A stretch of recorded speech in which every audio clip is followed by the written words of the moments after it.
E aí, pessoal, vamos falar sobre o probleminha da U341?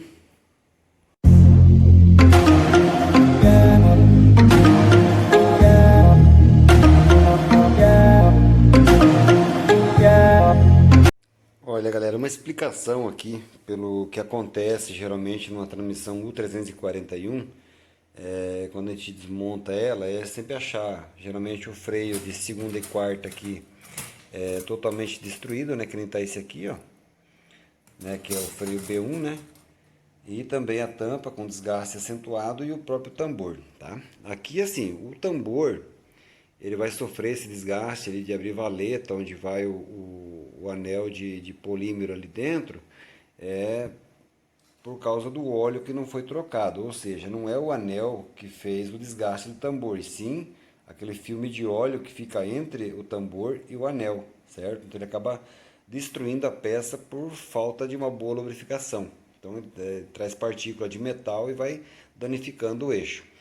Aí é assim, o que que ocasiona então a queima do freio de retenção de segunda e quarta marcha aqui? A lógica mais concreta é a gente entender a lógica de funcionamento da transmissão automática para chegar nesse consenso aqui. O que que acontece? Como eu tenho vazamento por causa do desgaste aqui, eu tenho dois canais de óleo, né? Eu tenho o canal aqui da C2 e da C3, que faz a embreagem da direta e a embreagem de reversão. Eu tenho passagem de óleo de um canal para o outro. Isso testando aqui com a aplicação de ar, a gente já vê esse vazamento de forma bem clara na aplicação. O que que acontece?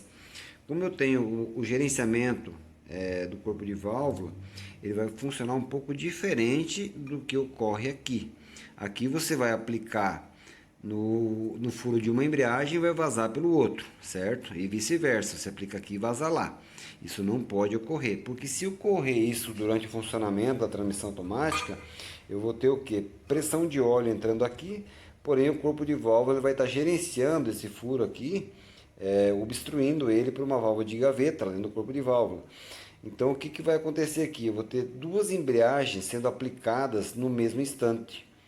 Aí eu tenho sempre esse escurecimento aqui da embreagem do ré e também o escurecimento dos discos da C2, porque está sendo aplicado os dois ao mesmo tempo. Aí quando vai entrar, por exemplo, a quarta marcha, que vai entrar o freio de retenção de segunda e quarta aqui, eu tenho tanto o ré como a direta meio aplicado, porque o óleo está passando para os dois circuitos. Aí eu tenho uma relação de marcha totalmente incorreta nesse carro, forçando esse freio B1 aqui ao extremo de fazer o travamento do conjunto planetário, porque ele vai travar o que? Ele vai travar sempre a solar, certo? A solar travando, o carregador ele vai reagir de uma forma que eu tenha a quarta velocidade. Por que que eu não percebo assim muito detalhe durante essa troca de terceira para quarta marcha? Por causa da velocidade do carro. Então, às vezes eu nem sinto tranco, porque o carro já está em alta velocidade. Porém, todo o conjunto aqui está sofrendo. Aí esse freio tem que bloquear esse carregador planetário dessa forma que eu tenho uma relação praticamente incorreta. Por isso o desgaste tão grande, porque esse canal de óleo do freio B1 eu não tenho ligação com nenhuma dessas aqui que tem o vazamento, certo? Porque ele é aplicado no furo direto que vai entrar para dentro do pistão. O que ocorre geralmente é esse daqui, que ele entra duas marchas ao mesmo tempo, obrigando o freio a ter um esforço totalmente diferente do natural dele.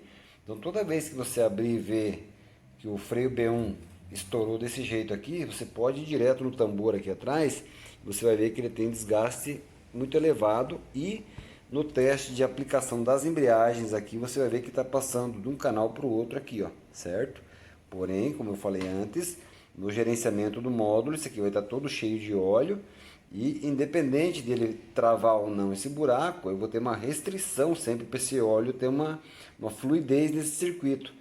Como ele vaza de uma embreagem para outra, ele sempre vai erguer os dois conjuntos, deixando um sempre arrastando a embreagem aqui de forma desnecessária, certo? Muito cuidado no diagnóstico e quando for dar algum tipo de explicação para o cliente, para você entender o porquê que isso aqui está acontecendo. Isso não é um defeito da transmissão automática. Isso aqui é um defeito colocado, né, ao longo do tempo pelo desleixo, às vezes, com a manutenção preventiva, ou seja, a troca de óleo. Sempre lembrando que se a gente tiver atrito entre duas peças, o desgaste vai ser sobrenatural.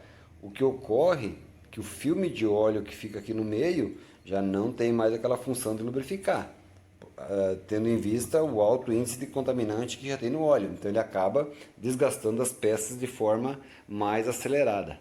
Certo, galera? Fica a dica aí da GS Injeções para a galera aí.